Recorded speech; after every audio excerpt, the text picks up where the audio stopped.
In this video, we will talk about the inverse tangent function y equals inverse tangent of x. To the left, we have the graph of the tangent function, and the vertical lines represent vertical asymptotes. The graph of the tangent function extends to the right and to the left indefinitely. The domain of this function consists of all real numbers except odd multiples of pi over 2. For example, to the right of the origin, at pi over 2, 3 pi over 2, 5 pi over 2, and so on, the function is undefined. The range of the tangent function is all real numbers. On the interval from negative infinity to positive infinity, this function is not a one-to-one function because it does not pass the horizontal line test. This means that if we draw a horizontal line over this graph, and if this line crosses the graph in more than a point, then this function is not a one-to-one function. And if a function is not a one-to-one function, then it does not have an inverse. We know that inverse functions are symmetric with respect to the line y equals x. So let's see what would happen if we reflect this graph about the line y equals x. So here is the line y equals x, and the blue graph is a reflection of the tangent function about y equals x. As you see, this blue graph does not represent a function because it does not pass the vertical line test. So then, to define the inverse tangent function, we will go to the graph of the tangent function and restrict the domain to the interval between negative pi over 2 and positive pi over 2.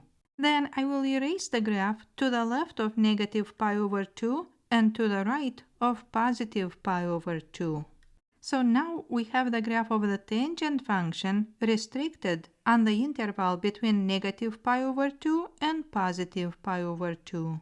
And now this graph will pass the horizontal line test, and if we reflect it about y equals x, then we will get this graph. I will draw this graph one more time. So here we have the graph of the inverse tangent function, and the domain of this function is the interval from negative infinity to positive infinity, but the range is the interval between negative pi over 2 and positive pi over 2.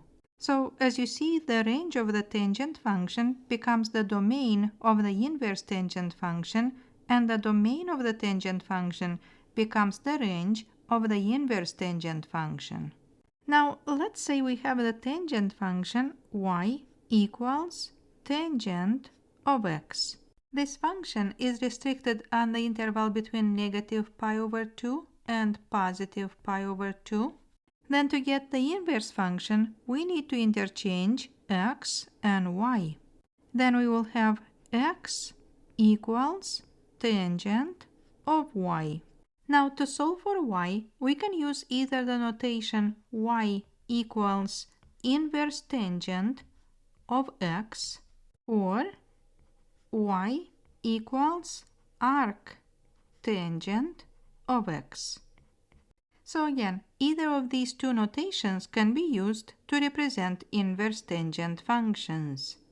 Now let's see what we exactly find when we evaluate an inverse tangent function.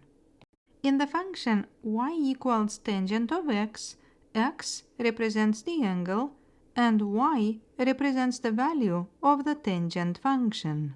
But in the inverse tangent function, y represents the angle and x represents the value of the tangent function. And the angle that we are finding using the inverse tangent function will be an angle between negative pi over 2 and positive pi over 2. Here we have this interval on the unit circle, and each time we use the inverse tangent function to find an angle, this angle will be an angle between negative pi over 2 and positive pi over 2. For example, let's say we need to evaluate inverse tangent of negative 1. This equals negative pi over 4. And as we see on the unit circle, this is an angle between negative pi over 2 and positive pi over 2. I hope you enjoyed this video. Please subscribe, leave a comment, and thank you for watching.